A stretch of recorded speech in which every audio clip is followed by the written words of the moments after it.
Hello everyone! Tupi time! Ayan po yung tupiin ko. Tambak. May bata doon na busy sa cellphone. Ayan, yung sa likod ko. Tapos na yan na tupi. Yun lang pansinin niyan kasi gawin niyang pinto dyan. Hi! Yan, yung uniform yan. Yan yung mga kumot. Yan. Bakit sa kwarto, Noy? Wala pang pintura, Noy? Yarn, madilim ang yarn. Diba? Busy ang nanay. Ganito ba kayo? Tutulog na nga. Magtutupi pa.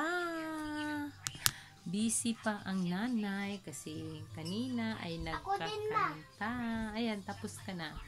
Hi mo. Hi, ang bibi ko. Bumangon, hi. Busy siya sa isang cellphone ko. Kasi pag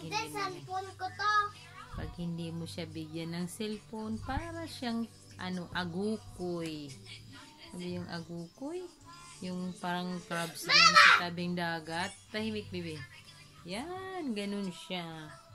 Talaga mga nanay, paglaba, pag umaga, maglinis, paglaba, maghapon. Ngayon, tupiin na naman. Kanina pa itong tupiin. Ngayon, kumakanta-kanta ako. Kanina ay ako'y nalunli. So, kanta more muna tayo. Diba? Tapos ngayon, matutulog na, magtutupi pa. Oh, see that? Ay, nako. My God. Diba? Kanta-kanta time. Ganito talaga ang buhay ng nanay. Magtutupi, maglalaba. Mga anak ngayon, hayahay na. Kami noon, kami pang maglalaba. Ilang taon pa lang. 5 years old, parang naglalaba na yata ako. Tamo? Ganito ang anak ko, wala pang muwang. Pinapalaba na, diba?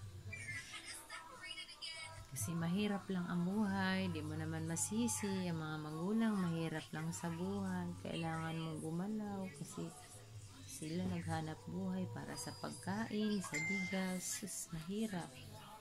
Ganun, kahirap ang buhay namin noon. Kaya sikap lang. Ngayon, nagkaasawa ako, nagkaanak, kaya kumakaranas sila ng hirap. Kaya lahat ng gawain, ilangkin na lang. Nagising na lang ang mga anak, kakain. Medyo madilim ang mukha ko. Yan. Yan mo na, ganun talaga magmahal ang nanay. Kaya yung ibang anak, wala nang respeto sa mga nanay. Kumakasigaw, wagas. Hindi nila alam. Sobrang hirap ng magulang. Paano sila palakihin. Lalo na pag may sakit, puyat, lahat nandyan na. Makasigaw sa magulang, wagas. Naku, ginong ito. Mahirap.